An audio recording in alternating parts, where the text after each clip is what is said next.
Blah, blah, blah, blah, blah. All right. Hey, guys. How's it going today? Thanks so much for being here. As always, appreciate it. Took a last week off. Had to do some college tours. I don't know. My kid became of college age almost, but that's amazing. So how's everybody doing? Thanks for being here. Today I have BV with me, as always, doing all the moderation. Thanks so much, and me always being last minute with it. I need to get on launching these ideas earlier. So while I'm at it, I am going to be on Keith's show tomorrow. We're going to talk about, do you really need an amp anymore? Quotation marks, really. So that'll be fun. Just talking about, how important amplifiers are depending on what your gig situation is and things like that. I've got a few sales going on. One, it's sort of a bit of a flash sale on my Blues Rock Masters, where I talk about Jeff Beck quite a bit, Jimmy Page, Eric Clapton, and David Gilmour. And that is 40% off, so you can use that link that Beavis put there. If you are in the New York City area, I am playing a gig, and my friend Robin Ford is joining me, his only American appearance for the foreseeable future before he tries to move. He's moving to London. With Andy Hess on bass, who you guys might know from Robin's band, Mike Lando's band, John Scofield's band, Glover McNewell and the Black Crows. And the drummer's name is Rodney Howard, and his biggest claim to fame is he played with Avril Lavigne for many, many years. And he's been playing with me for 30 years on and off. Great drummer, does a lot of Broadway stuff, an amazing musician. So that should be a really fun gig. I'm going to see if I can somehow stream it. They not really set up for a lot of that stuff there. But I've got to check out if the streaming thing will work. I'm going to try to do that. So it'll be fun. I'm definitely going to record it. So there's definitely that's going to happen. But the streaming thing would be fun too. All right. So today I do want to talk about Jeff Beck. It's funny. I didn't do something about him after he passed away, which was quite a shock to me and the whole guitar community. Really, you didn't think that. You think these people are going to live forever, and he seemed pretty healthy. And then you found out he died. I think the last time I was that shaken, I'm a big David Bowie fan, is when he died. I was like, still kind of not over that either when you listen to it. So I didn't want to come out and just jump on. I hate when people say bandwagon. Sometimes when somebody passed away and people do videos about them, I've got these kind of, when Peter Green passed away, I did a video on him, and somebody's like, oh, you're taking advantage of this, and, couldn't you wait? He's not even, this. And I'm like, no, like, I'm celebrating the life of this person who meant a great deal to me. And so people are, the internet is full of people who have their opinions on all of this stuff of what you should be doing and what you should not be doing. And they freely tell you. So anyway, so I want to talk about a bunch of things about Jeff Beck, because he's probably my longest running, if there's a favorite guitar player, but he's been the constant source of inspiration for me as a guitar player through my whole career. Other guys, guys you can talk about, especially in the rock vein, David Gilmour, Michael Schenker, if you're talking the harder guys, Randy Rhoads was early for me, Jakey Lee, Richie Blackmore, Yngwie Malmsteen, all those guys, Eddie Van Halen. But for me, the Jeff Beck was the real introduction to the jazzier element that became a big part of the way I play guitar. And his records,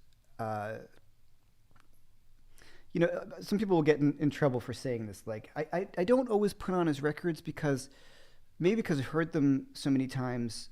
I love his guitar playing, and which is, I think, just transcendent. But in terms of the records, I think this is one of his problems. Like, he didn't have a singer problems. He chose to do this. So, you be hearing a whole instrumental record can be, for your average public, very difficult. It's not very popular. Although There and Back and Wired and Blow by Blow were actually on the top 40. Shows you how much the music business has changed. And Eric Johnson had a hit with Cliffs of Dover, and Surfing with the Alien was a hit. So it's crazy how it's changed. So for me, I put on those Jeff Beck records and certain ones, and the ones I come back to, the ones I want to talk about a bunch of things.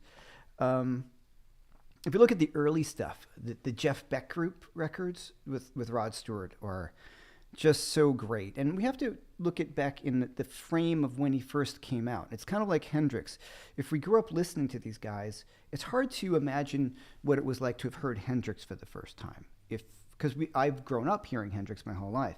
So when you first heard Purple Haze or Foxy Lady or something, it was pretty something you'd never heard before. So if you listen to something Heart Full of Soul by the Yardbirds, if you could go back in time, it was unlike anything prior to that. That sort of sitar riff that he put on the guitar, and it really showed what everybody seems to say about Jeff Beck, and I'm in agreement. I think it's David Gilmour that's quoted as saying, "On his best day, there's nobody better," and I've always felt that way. And one of the most inspirational things for me, and I find every guitar player, was he would just continuously get better. And it seems to be a cliche when people talk about Jeff Beck at this point with this, but it's completely true. If you look at how old he was when he passed away, 78, which seems how these guys, this first wave of the rock stars, they're all getting older. But he continuously got better and better. If you listen to that Emotion and Commotion record from a number of years ago, I think it's his finest guitar playing. And to think at that point, even if it was 10 years ago, or whenever it was 68 years old, how many guitar players are still progressing and just into it? I find it more consistently across the board with jazz musicians than rock stars. I think maybe a number of things come into play. This is just me talking about it. The trappings of being a rock star, rock stars' lives become very difficult, meaning like there's a lot of stuff going on and you've got tours and you decide to do other things. He stayed really true to being an artist or a musician, like a player's player. And I always loved that about him and a total respect for that. And so like a jazz musician, I think he was that way as well. When you hear John Scofield and these guys who were, elder statesmen, so to speak, I don't know who was at this point, but continuously getting better, just trying to get better instrument. Pat Metheny, all these amazing players that I grew up hearing who were, Robin Ford is doing a gig with Robin. Robin's 71, and still just playing amazingly well and progressing and always looking to further push the envelope. All right, so just going to run through a few things and just I'm going to show you a few Jeff Beckisms that I really love that I'll pass through to you guys. But the first record for me was There and Back, actually. I have an older brother who... when you have an older brother, if you guys have an older brother, a lot of times their musical tastes become yours. And he had gotten into Jeff Beck, and then I went to the music store and picked up There and Back on vinyl, with the kind of looking like the stencil on it. And I was really amazed at records. That record to me is absolutely one of my favorites because it was one of the first ones that I heard. And you got Star Cycle on it, El Becco, all those great tunes. And then the last tune on the record called Final Piece, I think that's one of those tunes that was a real precursor to the record that followed, which would be Guitar Shop, with things like Where Were You, where you have a lot of the stuff where the bar is used for a melody. So that kind of thing. Now, you heard him do it earlier, like in Pork Pie Hat, he went, then instead of go like, he would use the bar to go to a lower note. And I remember that really got me into getting a bar. First, Eddie did, and he was using the bar in the 80s, and it was like the coolest thing in the world. But he was unique in the way he used it. So he was using it as a melodic device as opposed to, and I'm not knocking Eddie. I mean, Eddie, geez, But Eddie was more of it was used less to create a melody. And I think for me, Beck's the first guy I heard do that, where he set up the bar such that he can make a melody with the bar, right? So one thing, and I got a video coming out on Friday, or Saturday, I should say, on how to set up your Strat to do all these sorts of things, to be able to pull up, keep a vintage style Strat in tune with the 6-screw bridge, with the with the vintage tuners. This isn't locking, and relatively new strings, so I might go out of tune a little bit because of the new strings. But so if you go like this, he play the pitch, and he has the bar set up that he can play a melody on it. So it's actually pretty tricky to do because it requires a lot of control. And that's one of the biggest things from about Jeff Beck, the amount of control the guy had over the instrument. It was just clearly an extension of what was going on in his head. And he had his licks, the things that he would maybe rely on, as everybody does. But the most amazing thing about him that I found, he would always do something that I didn't expect. And that's the best thing in the world, right? When you hear, you can go see some guitar players and you kind of get what you expect.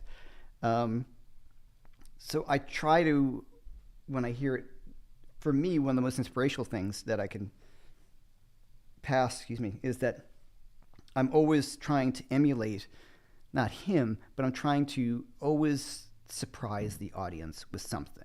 And that's one of the most, I would say that's the most lasting thing as a musician I've learned. I've learned a bunch of cool guitar techniques and things from the guy, but it was the surprise element to his playing, that he'll always throw something in that you're like, wow, I didn't hear that one coming.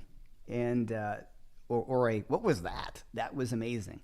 So that's one of the things that as seeing him play every time. I didn't see the last tour, unfortunately. The tickets were outrageously expensive, and he was touring with ZZ Top, who I love, but the ticket price was like $350, and Beck was playing for 1 hour, and I'm like, I don't know. I've seen him pretty much every single time because I was like, well, you never know how long some of these guys are going to be around. So I've probably seen Jeff Beck about 10 to 12 times. So I feel like I've seen him, which was great because I would be upset. I've never seen David Gilmour play live, which is something I really hope he tours so I can go see him. Seen Roger Waters many times, just never saw Gilmour. So anyway, want to make sure that doesn't happen again.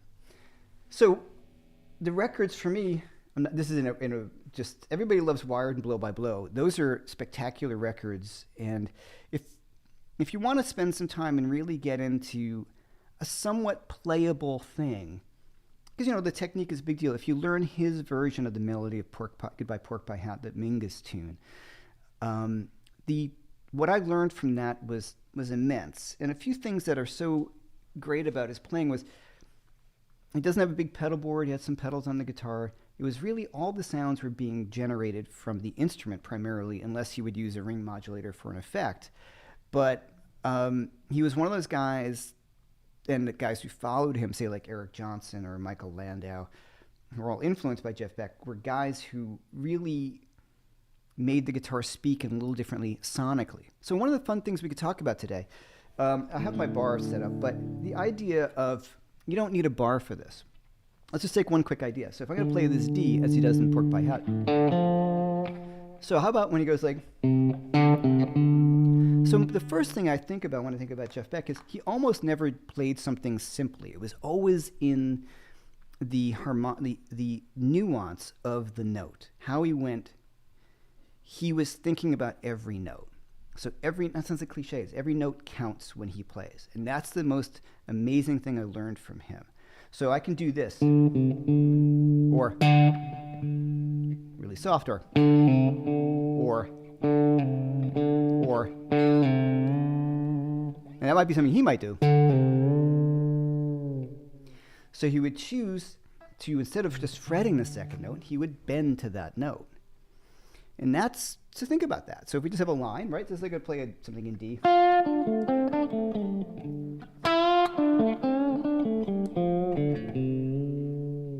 Right? So instead of fretting it as F, you can bend to it from a note below.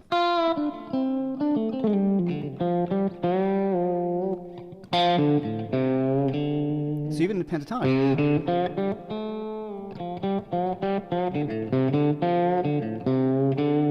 So things like that. So It's funny. I did a video on Jeff Beck during the lockdown stuff when everybody was, and trolls are everywhere. People are like, you sound nothing like Jeff Beck, and I'm like, thank you, because he was completely impossible to sound like. And my argument is also, why would a grown man want to sound like another grown man? It doesn't make any sense. There's already one Jeff Beck, and he's the best Jeff Beck there ever was and ever will be. So I can steal, and stealing is huge. Of course you want to steal from everybody. Steals from everybody else. But the point is you want to make it your own after a little while. So the one thing that I can impart to you, besides having a guitar set up with a bar and all this kind of stuff, is think about how you would approach a note. So let's just run through some stuff. I love talking about this stuff. So if you have like this D, so how can I play that? Well, I can play it at a neck pickup. I can roll down the tone at a neck pickup. So he would do things like that. So like he would go to the bridge pickup, might be bright, and then go to the neck pickup. So he's changing each note. So each note is played with intent and articulated differently than other times, right? And this is all coming from the guitar and his fingers as well. And ones that are a little more obvious, using a volume swell, which can be really beautiful. You can do it with a volume pedal like I have on the floor. He would do it on a guitar, so that's always, fading that in. So you're missing the attack. So practicing going through some scales and working on your volume swells. Those are things that made me start to think about how I can create my own voice on the instrument. So the legacy that he's left for me, and I think countless other guitar players, because the outpouring of guitar players on Instagram, everybody was like, oh my God, like everybody loved Jeff Beck, who plays guitar, because we understood the immense loss of a generation. I'm getting all choked up. So what he gave to us and the guitar players, to me, is indelible on instrument, as much as Hendrix or Clapton or the big guys. Jimmy Page, Eric Clapton, Jeff Beck, those Jimi Hendrix, like those are the guys, who started it all. And all the guys who came after him, Eddie and all of them, talk about those guys because they were the main thing. All right, so I could blab about this. But so if I'm going to go, so I'm going to take my half step. So I just want to play a note from below. So I'm going to play a D. I'm going to bend the C to D. And what that's allowed me to do is to articulate the note differently. It can be vibrato, or be a little flat. Right? And you're starting to get these sounds that he got so easily by having control of the instrument, these quarter steps and these little other sounds that were part of his playing. If you listen to something like that song called Nadia, where he's playing at this very Middle Eastern sounding melody with the bar and starts off with the slide, it's just crazy the amount of control that he has over the instrument. So when he did that stuff with the slide, if I do that kind of like, right, you can get that kind of,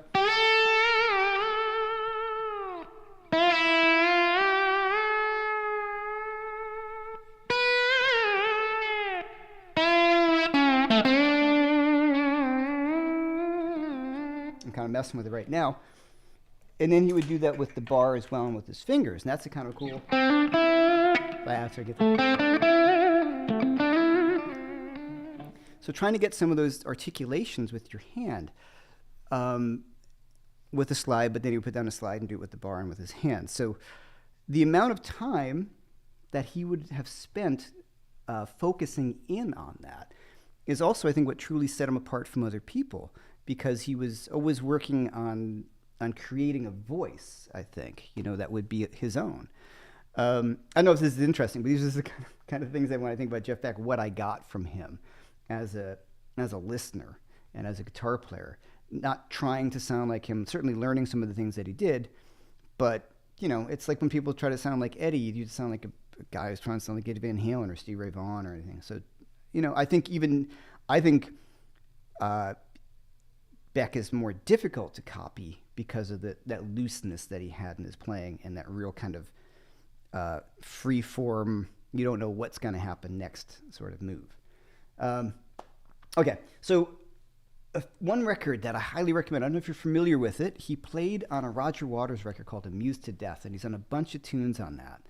It's one of my favorite, it's probably, well, I think it's my favorite Roger Waters solo record, largely because Jeff Beck's on it. I wish I could play some of this stuff, but then I'll get demonetized or maybe a copyright strike. I don't want to have to go through all that.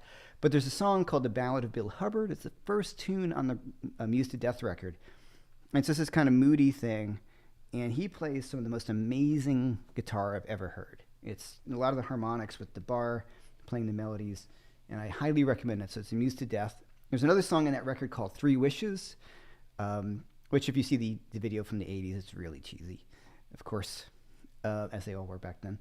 And the song What God Wants, there's a few of them, but it was one of the ones of What God Wants. It's really just pretty spectacular. There's the Blaze of Glory stuff. There's the Bon Jovi record that he played on. And there's some great guitar playing on that. The record he did with Seal, some of the stuff that he did with Seal. He is on a number of records that are really cool. He's on a Kate Bush record, which I recommend you check it out. I think it's called The Red Shoes. So his guest spots are also really cool, too, because hearing him in the context of somebody else's music has always been fun for me as well. So... and then, of course, live videos if you really want to get into it. Brush with the Blues, I got a version of my band playing that. So a few of his songs have become staples of my set because everything I do, he's kind of like the architect of what I do. Instrumental, bluesy, rock fusion. It's not super jazzy, but it's more rock, and so it basically comes down to him. Okay, so a few other notes, and we can talk about some questions and things like that. One cool little phrase that I love from it, I think he said he got this kind of thing from Jan Hammer. So if I have like an A minor pentatonic scale, if I raise my third to a C sharp, it kind of gives you what they call a dominant pentatonic scale. If you're familiar with Jeff Beck, you already hear that, like, in kind of a blue wind.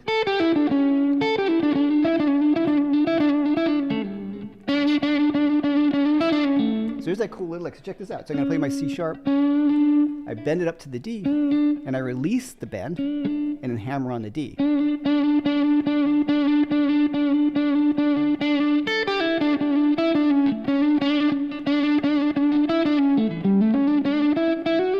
Right? You can do it with any half step.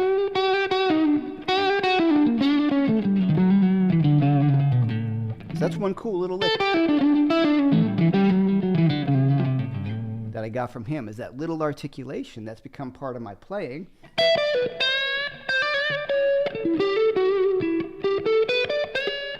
Right?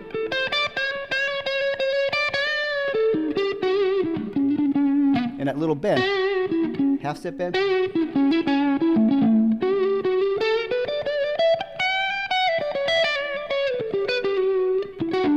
So that kind of stuff is really fun to work on. You get that little articulation in your playing.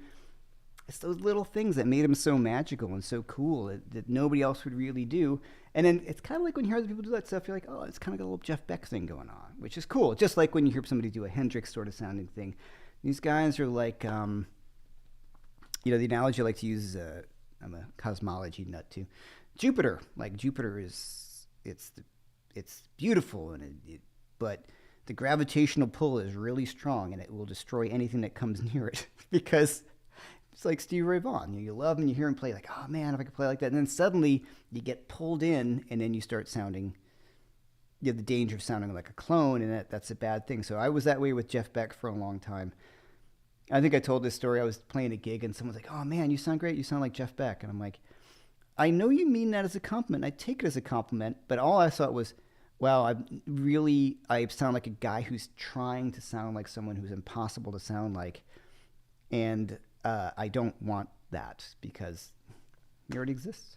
All right. So, wait, let's see what we got. Any questions? First of all, thanks. Already a little bit of a roll call here. Thanks for hanging out. Hopefully this is interesting. My knees hurt. Jimmy Herring steals a lot from Jeff Beck pretty well. Yeah, everybody does, man. Wow, yeah, I'll show you a few more things. Blackmore told Clapton, riff made it crazy. Oh, so, Richie Blackmore talks about, there's some of these videos on Instagram or YouTube He talks about all the songs that he stole, like Lazy is based off of Steppin' Out and Smoke on the Water. What did he say it was? And he talks about, I just redid it and stole it and made it my own. So everybody does that. Eric Warrington, what's up, man? How's it going? All the guys are here. Jim Solomon, thanks. Jim Solomon. I read that Charles Mingus' favorite cover of Goodbye Porcupine Hat was his. And I believe he there's a letter floating around that I think he sent to Jeff Beck of other songs that he thought Jeff Beck might be interested in doing. I think I remember seeing that, which is really cool. I mean, to get a letter from Charles Mingus, geez, rumors of a Gilmore tour. Oh, man. Yeah, I definitely would pay whatever it is just because I've seen, want to go. I've seen Clapton play a number of times, and this is from the Panda. I want to see Eric Clapton before he retires. Yeah, I'm glad I saw Clapton a bunch of times. It's not as exciting as some other shows I've seen. I'm a big Clapton fan. It's just wasn't as exciting, and I love Eric Clapton. So I'll just throw that out there. In terms of how much money is a ticket, I got a chance to go the last time, and it was a pretty steep ticket. I'm like, I don't think so. All right. You saw Jeff Beck with Stevie Ray Vaughan, on that tour they did. I missed it, but I heard it from outside the venue. How's that? It was in New York. It was that concert in the Pier. And I remember driving into the city. I don't know how old I was. And I was like, that's Jeff Beck and Stevie Ray Vaughan. And we just kind of parked the car as long as we could and just listened. So that's as close as I got to seeing Stevie. Okay. Once again, I'll be live tomorrow with Keith talking about do we need amplifiers or not over at 5 Watt World. What a Keith. What did I miss? I missed everything, man. You missed all the secrets. Love that Jeff Beck didn't go to college. Sounded like he didn't. The interesting thing about him, and where he really kind of crossed the line, not crossed the line, but crossed the aisle, was he had that element where the jazz musicians respected him and took him in, like John McLaughlin. They understood that what he was doing, and he had great ears, clearly. And if you watch that documentary, I think it's on Showtime. You can watch it on Amazon. You can rent it pretty inexpensively. And it's just, he's one of those guys when he starts noodling, you're like, oh my, he's just noodling, and listen to that. Just the amazing level of what he can do. So if we just talk a little bit, Mel, about the bar, one thing that if you have a bar in your guitar, the cool thing that I've gotten a lot from him is that articulation,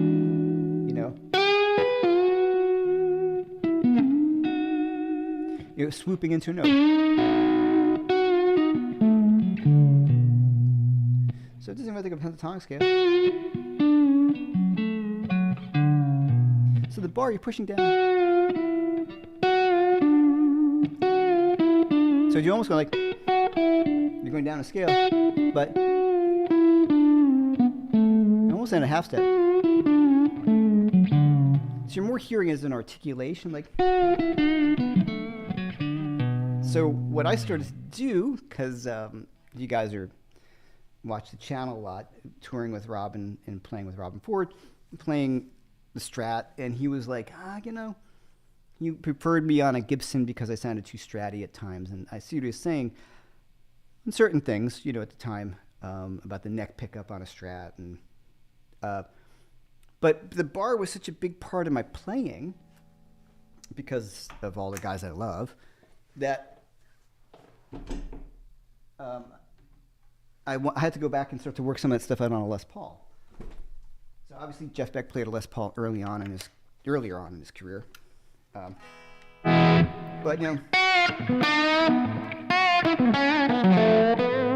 so I had to try to work out all these things with my fingers as opposed to using the bar.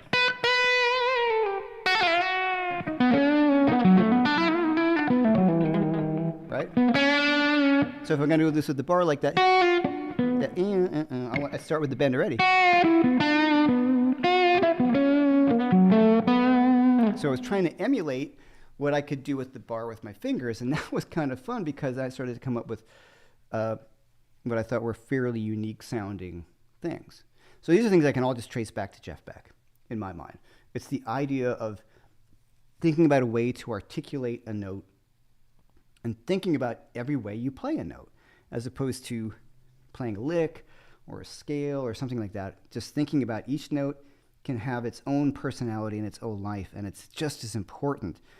And singers do that. Really great singers. Why do we think?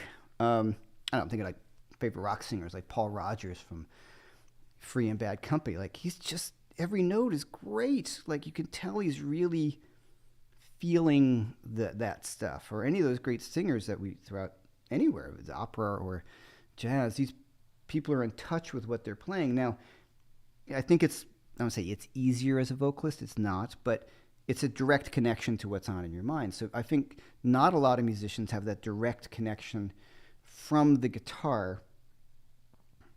I guess what I'm trying to say is he was a spectacular musician who happened to play guitar. Right? I think he would have been just as amazing on any other instrument that he played. And then the way he revolutionized the instrument, I think it definitely cannot be overstated. So, Mark Knopfler, right? All these guys, everybody was kind of influenced by Jeff Beck. So you listen to Mark Knopfler, so that brings me to the other thing. The big thing was that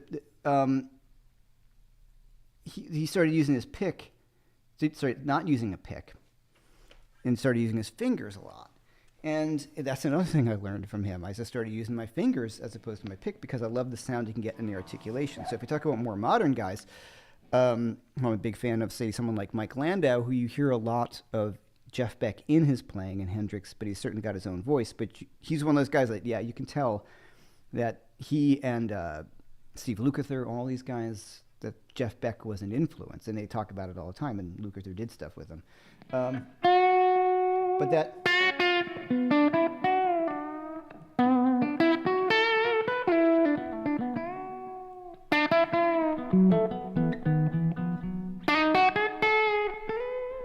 So using those fingers, Mark Knopfler,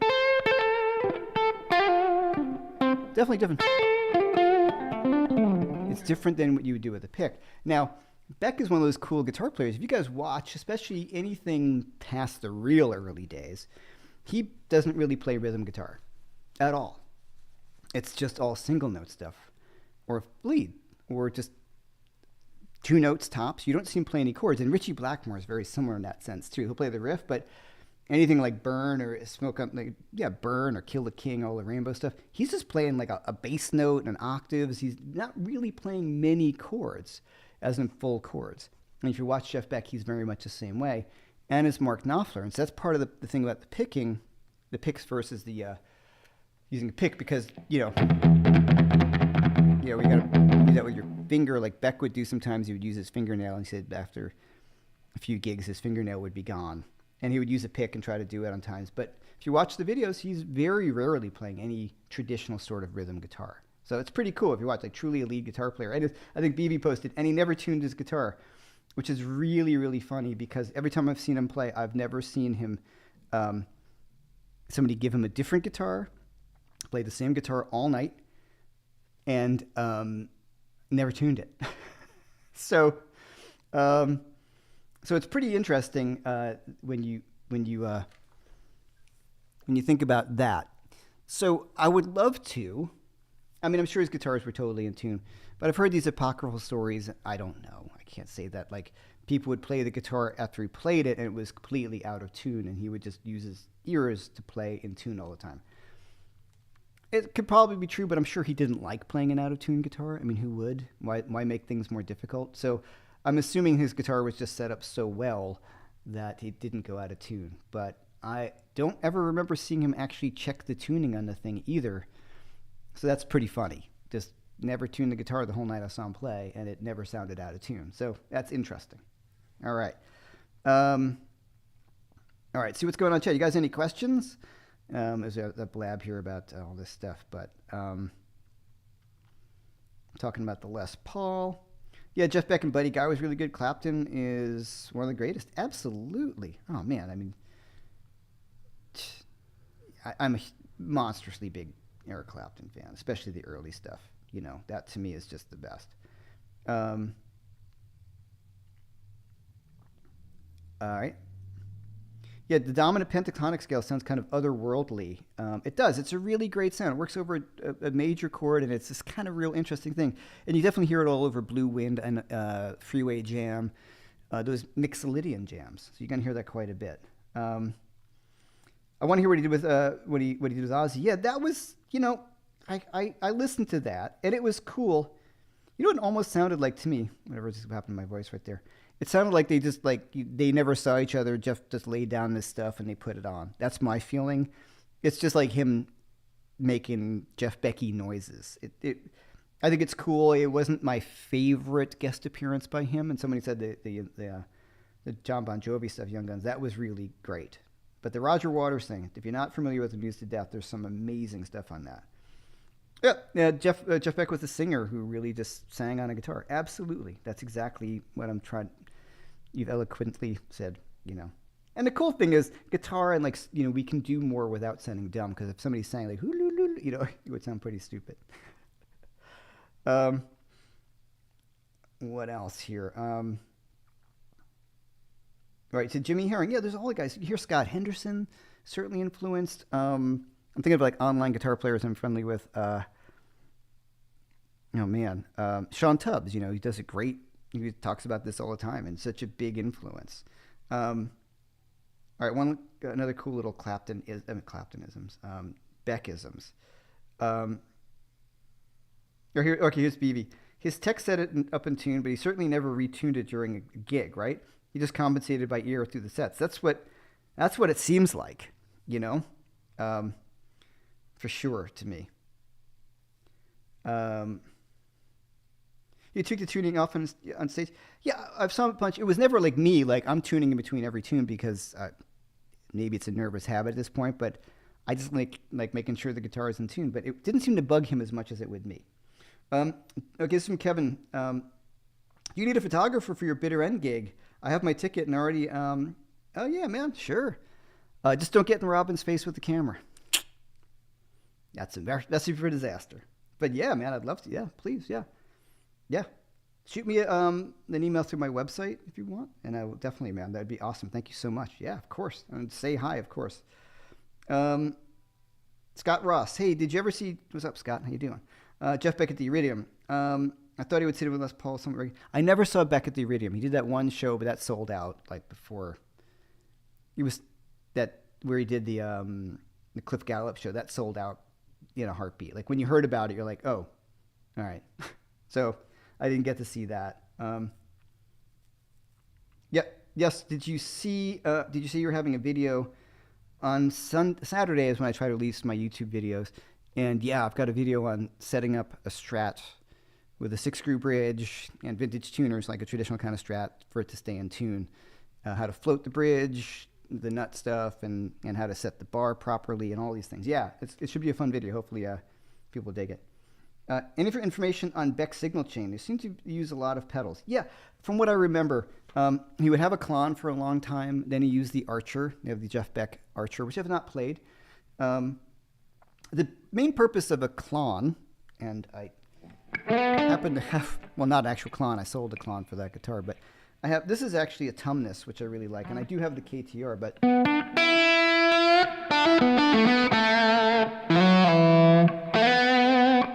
the Klon in that kind of circuit pushes the mids forward really nicely. That's a bit gainy at the moment. It's kind of still tweaking. It sounds better with the Strat at the moment. So the Klon can have a lot of mid-range, different than a Tube Screamer. And I think that's kind of, it really helps push things up front. And, Beck had that kind of tone that would really cut. And I think part of that's why he might have favored that. Certainly had a wah pedal, ring modulator, a delay. But, he was never really, those were all kind of used for effects. And I think sometimes the delay that he was using was probably from the board. He was running into Marshall, so it was probably after. And interesting, what he did, I thought was a really brilliant move, was his monitor for himself was actually a guitar cabinet, because he didn't like the sound of the guitar amp coming back through PA speakers. And I understand that, because sometimes it's not very brittle or hi-fi. It's a rough one sometimes. You're like, is that what my guitar sounds like? And you go back and you're like, no, that's not what my guitar sounds like. And that's usually a sound guy thing or the speakers. So he actually would have like a cabinet specially made, a Marshall cabinet that would be in front of him. So he and I also suffer from tinnitus, but hers, obviously was a lot worse than mine. Um, yeah. Yep. If you want textbook example of anything, phrasing and dynamics, right? Thanks, yeah, man. Thanks. This is Jim Solomon. Cause of Endo's Lovers, like all of it, man. Oh, just it's all of it. That's the thing that's amazing about it. Cause of Endo's Lovers, absolutely. Goodbye Pork Pie Hat. Those are going to be the two that I can say. You know, when I say they're playable, I mean the nuance is difficult, but the actual physically playing of it, you can learn them because they're melodies, right? It's not these kind of great solos, but that, you know, when he's playing that melody, the interpretation, this is, thank you for bringing that tune up.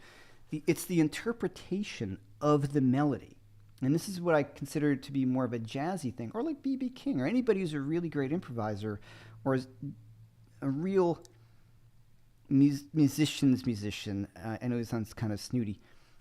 There's people who sing what's on the page or play what's on the page, and then there's people who interpret it. And all the people we consider to be great, whether it's like someone like Lady Gaga, who's a great singer, there's interpretations of melodies and the skill that they have. And I'm thinking like pop people that I think like Pink is a great singer. You can tell that they work on their interpretation of these things. So when you hear something like Cause of Endo's Lovers, he's not just playing the melody, he's inside the melody, and he plays it differently each time. It's the same melody, but he might add some inflection to it. Just like if you listen to Miles Davis play something like Bye Bye Blackbird. Very common, you know, that old melody, but the way he plays it, it's like, well, that's the melody, but that's his own take of the melody, and I identify it as the melody, but it's different every time through, and that's the magic. And the fun thing I'm here to tell you is you can really kind of work on this stuff. You can. If you just, part of the trick to it is being aware of that's what's going on, right? Oh, you know, he played that melody differently the second time. He played it the same melody, but that time he bent the note. That time he played it on a different pickup. That time he played the note down here. Instead of playing this note, he went, and then let it fall off, right? So if you think about interpreting a melody, will you be able to interpret it like him? I don't know. Probably not. Maybe. Who knows? But you can get there because that's the mindset. That's the important thing. He taught me, I never met him, unfortunately, but, you know, he taught me what I felt to be a mindset earlier than when I got to music school, and then people were talking about interpretations of melodies and how Miles would do this or Coltrane would do this or anybody. So he was one of those guys early on that it really struck me that he never played that thing the same way twice, and he had his take on it, and it was different each time, yet it was the same melody, and he would embellish it more so as he went on. Maybe simple the first one, and the second time when he repeated the melody, then he would do something a little more at a flourish in or approach the notes differently. I think you get the idea of what I'm saying. So that was, for me, that was enough, you know, to get from him. All right, just saying hello in the chat. Matt Josephson, hello. Hello. I bought that DGT you pushed me into, the gold top. I pushed you into it. Good. Love it and your videos. Thank you. So, Jeff, in the early 90s, Face Restore with Grin and Both. Where'd you see me in the early 90s? Boy. That must have been like, what, the 55 bar in the early 90s? Wow. All right. Let's see what we got going on here. Is your British, curious, your British blues course is from True Fire, or is it the one you do? It's the same one I did with Brett Papa. So if you've purchased it on brettpapa.com, I'm also have it on my site. So don't buy it there. But if you purchased, you know, yeah, I can. Yeah, it's the same one as on Brett's site. I should make that clear. Thank you for pointing that out. All right, let's see what we look at.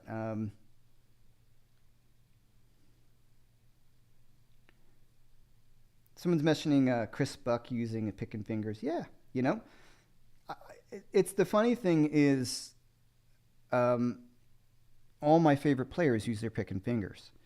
So if we look at, Robin picking fingers. The Fusion guys like Larry Carlton picking fingers. Mike Landau picking fingers. Mark Knopfler picking fingers. So very few guitar players just play with the pick. Maybe some more shredder guys, but a lot of those guys will do I'm not talking about the shredding stuff where you're doing the hybrid picking. I'm talking about playing melodies with fingers. Most blues guys do that. When you watch Stevie, a lot of stuff with his fingers.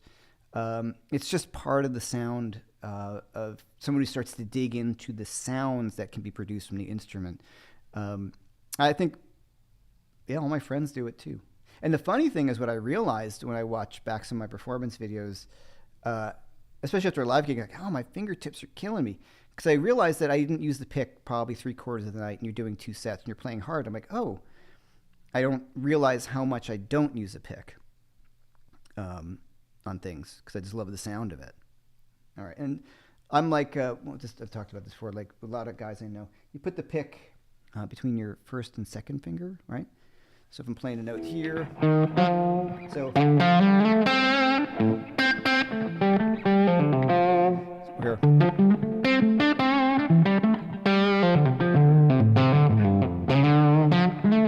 So there I'm kind of going between these 2 fingers. Now, one thing I noticed and that I do, and I saw that Scott Henderson does, and Mike Landau and all these guys, is oftentimes I'll hold my pick normally, and I'll pick with my middle finger, and it looks like I'm using the pick. And so the lower note will be with the pick, but the main melody note would be the ring finger. That's all finger, and then my pick comes here. Oh, one guy I'm leaving out, who is 2 guys, huge influence on me on that pick and fingers thing. Billy Gibbons mastered that, and David Grissom. David's amazing at this stuff. So he plays the same way. The things that I thought that David was playing with a pick weren't for a long time. It's his middle finger, and he still holds the pick in place. There's a certain sort of tone to it. That sort of snap, but you can also get a warmer sound to my pick finger. But it takes that edge off the top. So I think pretty much any player that I find to be that next level of articulation on their instrument uses their fingers as much. All right. Cool R9. It is a 59 reissue. It's a historic makeover 59 reissue. Cool, but not worth the money. I don't know about that. I love this guitar. PRS is cool at half the price. I absolutely love my PRS. It's a different instrument. So, the way I look at those things, I've said many times, if you want a Les Paul, get a Les Paul. If you want a PRS, get a PRS. If you like both, get both. They're just tools. That there's no battle between the two. They're both amazing and different, but they do sound different because they're different construction. All right. I learned incorporating fingers from Eric Johnson. Yeah, exactly. Oh yeah, man. Right. Thank you. That's from T3G whatever. Yeah, that instructional video, the REH Eric Johnson video. What a huge thing for me and many guitar players of my age group. And seeing how much he uses pick and fingers was a big, big deal. Oh yeah, that Angus Clark, personal friend of mine, at the joint in Midtown with Jennifer Batten on guitar synth, Roseland. Right, me and you went to that. Right, we did. We saw that. We saw him at Jones Beach with double with Santana. I remember that. It was kind of raining. Oh, it was the best story about Santana. Remember that dude? This is Angus Clark, who's my bestie, and we went to go see Jeff Beck and Santana. And it was 1999. The reason why I distinctly remember that was Santana went on this big thing about the coming millennia and aliens coming and a dawning of a new era and peace and love and the whole thing, which was awesome. And everybody was like, okay. And then they go into a huge jam. He brings back down the band, and then he tells the same story about the coming millennia and angels, and it was pretty funny. But Angus, do you remember at that show? That was that show where Beck was playing through a Marshall, and it blew up on stage. It stopped working. He went like this, turned around, and then the techs rolled out two twins, turned him on, he started playing, and he sounded exactly the same. There was no difference in the tone to me and you, if I remember right. We were like, oh well, that kind of disproves that myth that the amplifier can make a huge difference or anything. So definitely in his hands. Let me know if I'm wrong in that. But I remember that Santana thing. That was funny. Yeah, he was pretty stoned, clearly. Yeah, Santana told the same story twice. It was pretty funny. And people are looking around like, is he? All right, it's Santana. You know, it's pretty funny. And the only bummer, they didn't come out and jam together, which I kind of thought they would. That'd be kind of fun. All right, live at Ronnie Scott's. Definitely got to watch that video.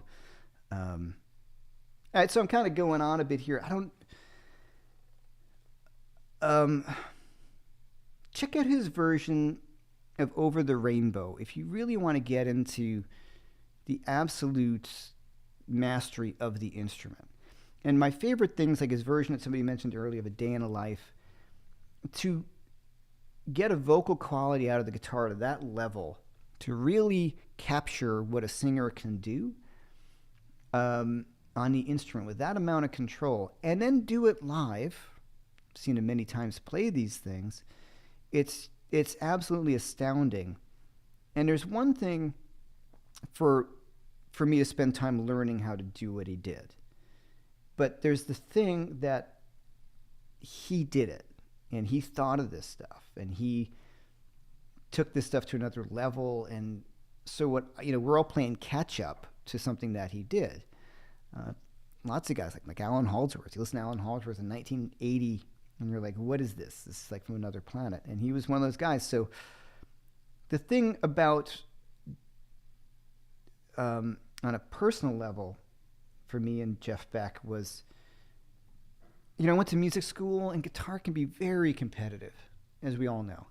Especially on the internet, you're watching Instagram, and there's this 12-year-old girl shredding Yngwie stuff, and there's just this amazing level of technique, and there's this unbelievable level of technique that we are barraged with all the time. And I feel like it loses, I really hate it. For a bunch of reasons. One, I'm not immune to these things. It can make you feel really bad about yourself. You're like, listen to that technique. But then I would hear Jeff Beck play, that's from my whole life, and go, yeah, but this is still the only guy I want to listen to play. This is so much more interesting than any of that stuff, because it's music, and the technique that he had, which of course was amazing, but he doesn't have Yngwie chops. But it was the use of what he had and the speed that he would have in tension and release compared to the slow stuff. So the really melodic stuff where it's just this beautiful control of the instrument, like singing through the instrument. And then he would pull off some faster lick that by shredder standards isn't really that big a deal, but it worked so well because the contrast between the other stuff that he was playing. Another perfect example of this, if you watch A Secret Policeman's Ball, and it's Eric Clapton and him, and they play Further On Up the Road. And, the thing I love about Eric Clapton, he points to him, he solos, and Jeff Beck solos, and just kills it. And Eric Clapton's kind of like, all right, laughs, like, yeah, whatever, I can't, that's a whole other thing going on over there. There's another really cool thing. If you type in, it's really great, David Gilmour and Jeff Beck playing Jerusalem, the hymn, and just David Gilmour and Jeff Beck, Jerusalem. That's from a live show. Pretty shoddy, camera recording this way, but it's just another thing of Jeff Beck playing that melody interpretation. There's also one floating around. Look up "Love Reign Over Me," the Who song. He sit next to Pete Townsend with an orchestra, and Jeff Beck's playing the melody on the guitar. It was never released, but there's a few kind of bootleg videos of it on YouTube. It's just unbelievable that. That's the real inspiration for me, that he's developed this unique voice. When I hear him, I forget, I can turn off that I'm listening to guitar in a way, because it's not, It happens to be on guitar, but it's not, you know what I'm getting at. Like, it's guitaristic, of course, because it's on guitar, and as a guitar player, I think about how is he doing that. But when I can turn some of that off, I'm like, this is just beautiful music. It's beautiful playing, and that's the biggest thing I could say about him. And for me, that's the legacy he's left for me. That I want to do that. Like, I want to aspire to that, because, yeah, the other stuff can be very fatty, you know, like tapping. Like, I was working on tapping, and now you hear somebody tap, you're like, I mean, you know, I mean, there's those guys from that guy, the kid with the neck tattoo, the Boomer Ben's kid, whose name I can't remember. I mean, it's amazing, all that stuff, but for me, it doesn't resonate with me on a musical, spiritual level of, you know, musical maturity. That's on, you know what I'm getting at. I don't think that stuff I can listen to when I was younger, I can't listen to now, because it just doesn't hold my interest. There's not a thing that touches me on another level. And all my favorite players, I think, have those qualities, the guys I mentioned before. I mean, talk about early Clapton. I mean, come on. Like, just absolutely unbelievable. All right. Roy Buchanan, John McLaughlin seem to be influential in Jeff Beck as players. Yeah, absolutely. And he talks about Tim Henson. Thank you. And I don't want to sound like old. Tim, it's amazing. You watch that stuff, you go, man, and those guys are making guitar, they're taking it to the next level, and I can appreciate it, and I can watch it and go, wow, that's great. It just doesn't, it's not for me. And maybe that's an age thing. I can appreciate it, and I think it's great, but musically, it's not what moves me. Anyway, that's, yeah. Sometimes I feel like I'm a old guy, you know. Pretty funny. The Truth album was a big move. Yeah, right, yep.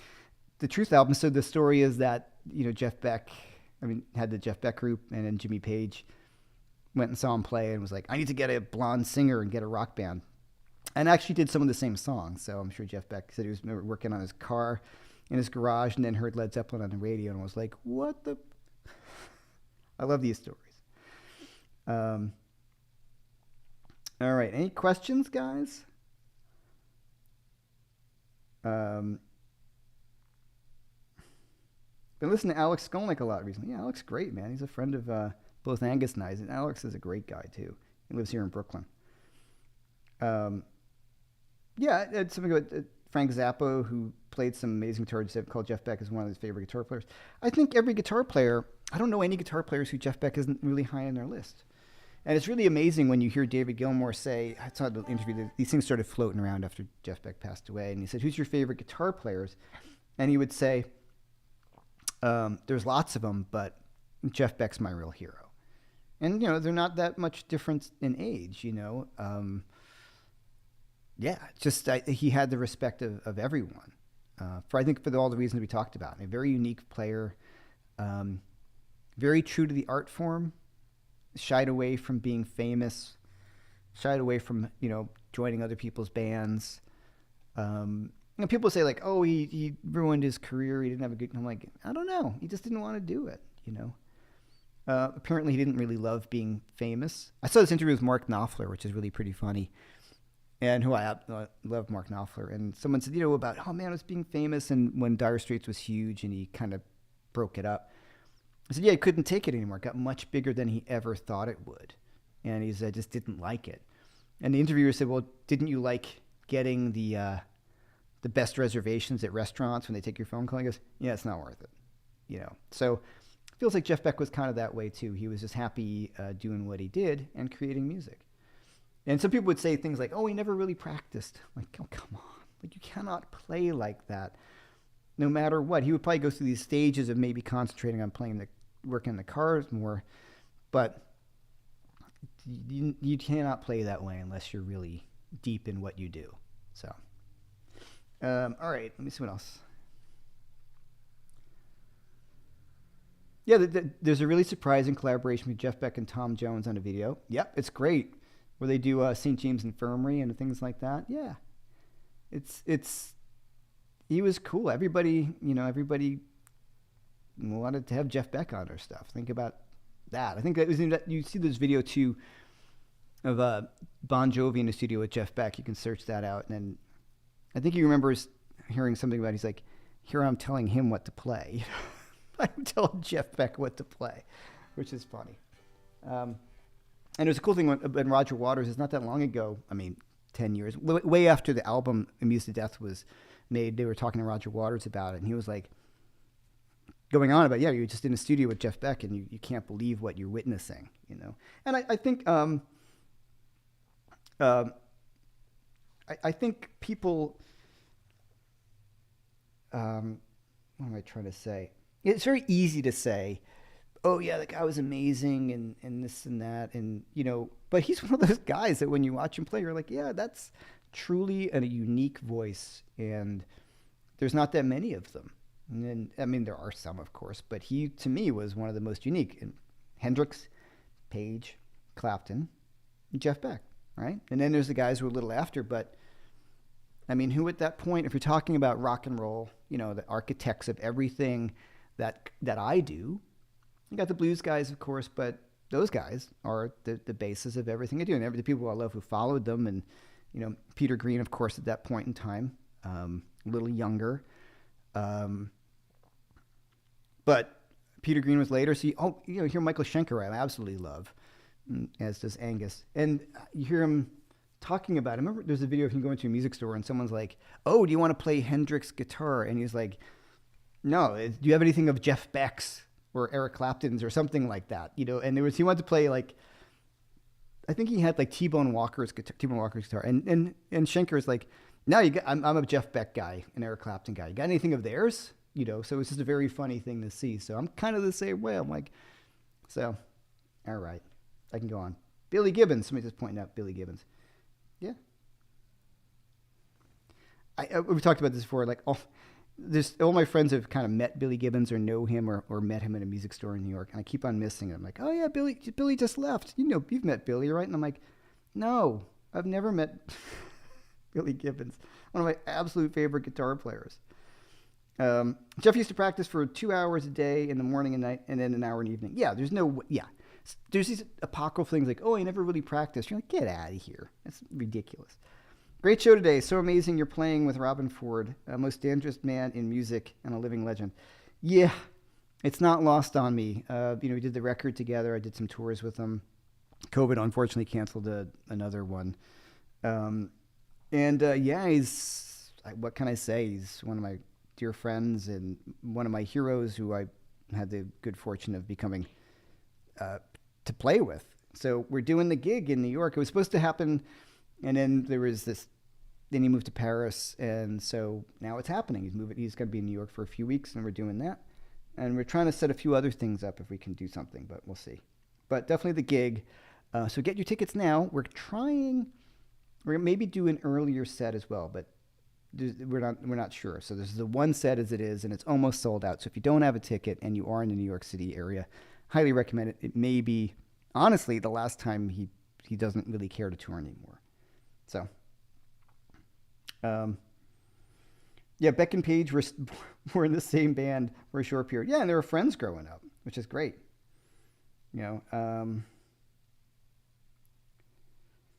This is from Edward Jones. What I think distinguished Beck from other players is his vocal quality of his melodic lines. Such nuance like a tenor sax. Yeah. You saw Michael Schenker last summer. Angus and I just saw him recently, and he was great. Yeah, he was great. The thing about Beck, as I was saying, is he's super melodic. It's like, as somebody else said, he just sang with the guitar. There was a direct connection to the instrument. And there are other players out there like that. I think, but his stuff, he invented new vocabulary on the guitar, and that's the thing. And even a lot of things that he plays, they don't seem very guitaristic, if that makes sense. They're not lick-based, is what I mean. All right. So a lot of people on here. Michael Schenker respected Jeff Beck a lot. He was influenced by his slide guitar and how smooth it was. And he wasn't sure if Beck was using vibrato or a slide. I haven't heard that, but I believe you. I've heard Schenker talk about Jeff Beck for sure. What's the most recent pedal you've purchased? Oh, shit. Oh, here, hold on. The Warm Drive. I never had a Zen Drive. So I got this by warm audio, and it's pretty cool. And I'm also checking out the Protein by Brown amplification. That's cool. You can hear that. Let me get the Strat back. Hold on. Oops. Hold on.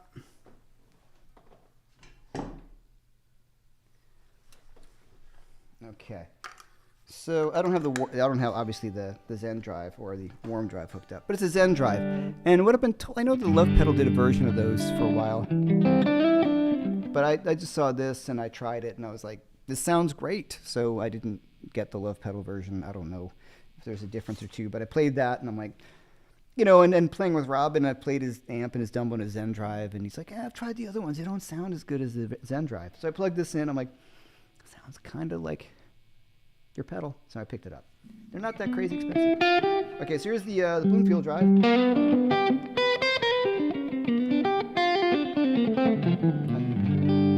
Overdrive channel. And I got the Protein in front.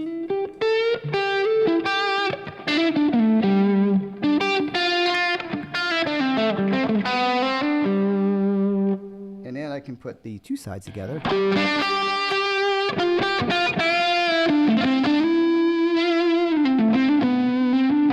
Still dialing that in, a bit woofy right there. So if I do the other side.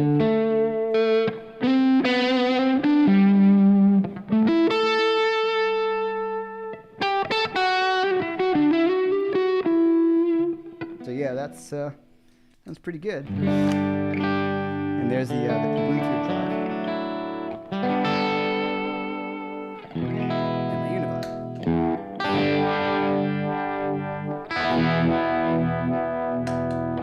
So that's my latest pedal, is the Brown amplification Protein drive, given it a shot, and the warm audio, basically the Zen drive, called the warm drive, because I've always wanted one and never had one. Wanted to give it a shot. And the cool thing is, if you don't like it, you always flip them.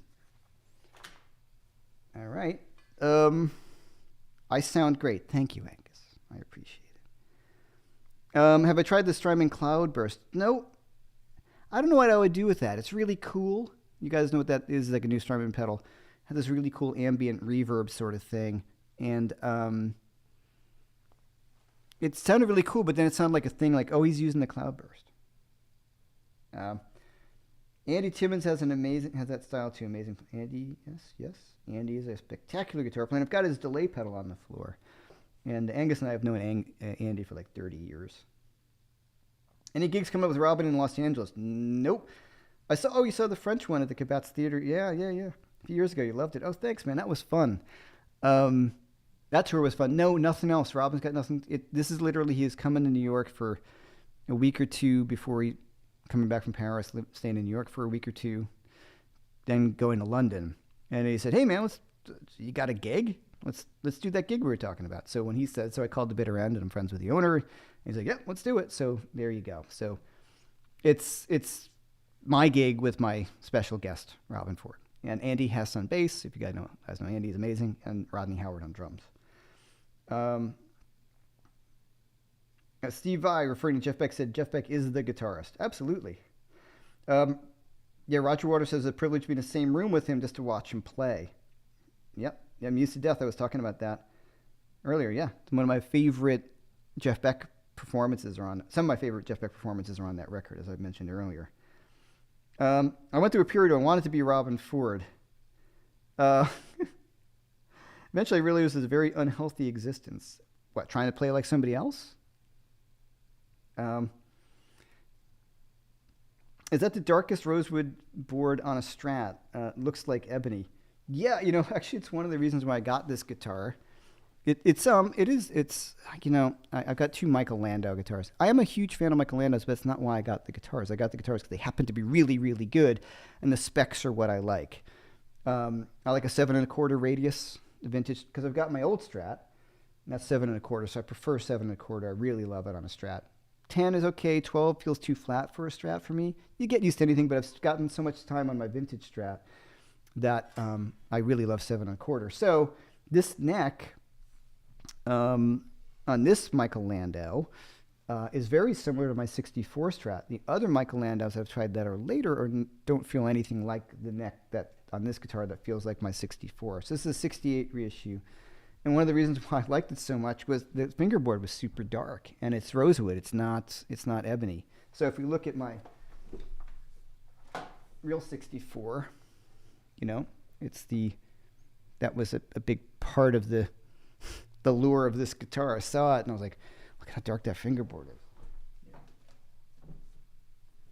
Aesthetic, but I love the look of a dark rosewood fingerboard, and so this one had one.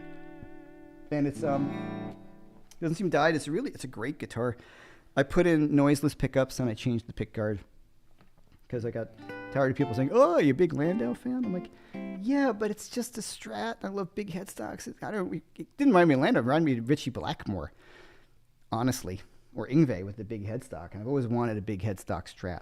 So, not knocking Mike Landau is my absolute favorite guitar players. Are you and Robin also playing at Levon Helms in Woodstock? Nope. So I want to say thank you for your channel. It was one of my favorite during the lockdown and now. Thank you so much, man. Thanks, Carmine. I really appreciate that. No, we're not doing any other gigs. He's not doing any gigs. He's in town taking care of some visa stuff, and it was easier. You have to do it in the States. New York would be the place to do it, with the consulates and things, and he just wanted to spend some time in New York. He's like, "Hey, man, let's hang out with you. Like, we're going to stay in New York." And he just said, "How about booking that gig we talked about?" And it's like there was probably no rehearsal. It's just going to be a low-stress gig. And I've got Andy Hess playing bass, who's played with Robin for many years on and off. So we're just going to come in and do a gig and see how it goes. And it'll be a ton of fun. But no, there's no other gigs booked. It's not like that. It's just, they book a gig and I'll come play. And that's what happened. So I booked a gig, of course. All right. So I'll try to get as much. I'm going to try to stream it if possible. If he's cool with that, that'd be fun. Definitely got to get some video recorded and put it up. But it's nothing like doing a live experience. Am I right that you're coming to Germany? Maybe I dreamed it. I will be in the Czech Republic in the fall of next year. So crazy. 2024. We'll be planning that far ahead. So we are trying to expand it out a little bit into Germany if that happens. But it's still not for a while yet. I was there about a year ago, and you can't kind of go every year. So, but this tour, that original first tour in the Czech Republic was 2 weeks. Now we're going to maybe do up to a month if my wife will let me. Get Osnoy to join me and Robin. We pay to watch that stream. Who knows what'll happen? Like, that would be fun, getting Oz and, if Matt Schofield's in town, it all depends. Like, that can get kind of crazy. And Robin, it's me and Robin. And that's enough. It's one set, maybe two. Each set's like 45 minutes or 50 minutes long. So, it'll go by really fast. So, but yeah, Oz is a great dude, though, for sure. I'm surprised there aren't more small venue pay-per-view concert streams. I have spoken to the bitter end about that numerous times. Like, guys, especially since, having a growing YouTube channel. And a lot of people said, man, you live in Germany, you live wherever you live. I would love to watch your show streaming. So I'm going to, if I can't make it a pay-per-view, I'm going to see if I can set it up to do a live stream that doesn't sound like crap. I don't want to do one if it just sounds like a big distorted mess either. So, all right. Well, I appreciate everybody being here, and thanks to BV for posting all this stuff. I have, just for today only, or anybody watches the stream, 40% off of my British Blues Masters. If you got that course, when I put it out in brettpapa.com, it is the same course. But it is 40% off, and I talk about Jeff Beck, go into deep stuff into his playing with examples of my own music, but in the style of Jeff Beck, and David Gilmour, Jimmy Page, and Eric Clapton.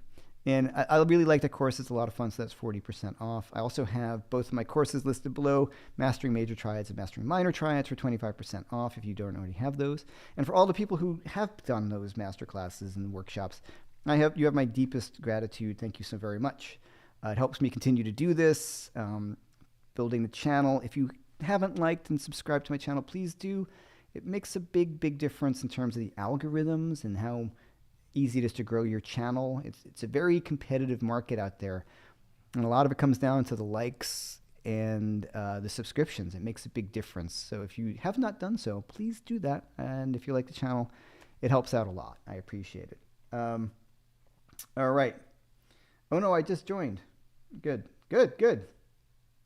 Everybody join and have fun. All right, so watch out. So on Saturday morning, oh, okay, Jason Carter, will the Triad Soloing Masterclass be opening? I was late. Right, yeah, it's sold out because we did a live version. So I'm going to release the, I'm putting out a Soloing with Triads course in the next 2 weeks. The reason for that was that thing sold out so fast. I was pretty stunned and people wanted more. So I'm going to do a formal course coming up very soon. I've got some of it already shot. And I'm going to open that up. Yeah, I'm going to release the playback so you guys can watch it as well. It went really well. It was a ton of fun. It's just that when I do it live, I can't oversell it because you have a limit of people that can get in on a Zoom live thing. And I have a 100-person limit. And if I go over that, then people couldn't get on. So I want to make sure that didn't happen. So I'll open that up very soon on the replay. And then look out for, and I'll be talking about it here, of course, is the Soloing with Triads course coming up really soon. All right, guys, I really appreciate everything. Oh, Funky Biscuit. Yeah, Matt Schofield's invited me down there to do a gig with him. So look for that. That would be fun. But Florida is a fair way away from New York City. All right, guys, I really appreciate it. I will be live tomorrow with Keith over at 5 Watt World talking about, do you really need an amp anymore? Which I think is a fun conversation because, you know, depending if you're gigging or not, do you really need an amp? Because the plugins and all these things are so great, especially at lower volumes. So that may be a fun conversation, a spirited conversation. All right, everyone. Thanks to Get to BV. Thanks for everybody's been here, hanging out as always. I really appreciate it. You guys are the best. And I will see you on my video on Strats on Saturday morning. All right, see you guys. Thanks. Bye.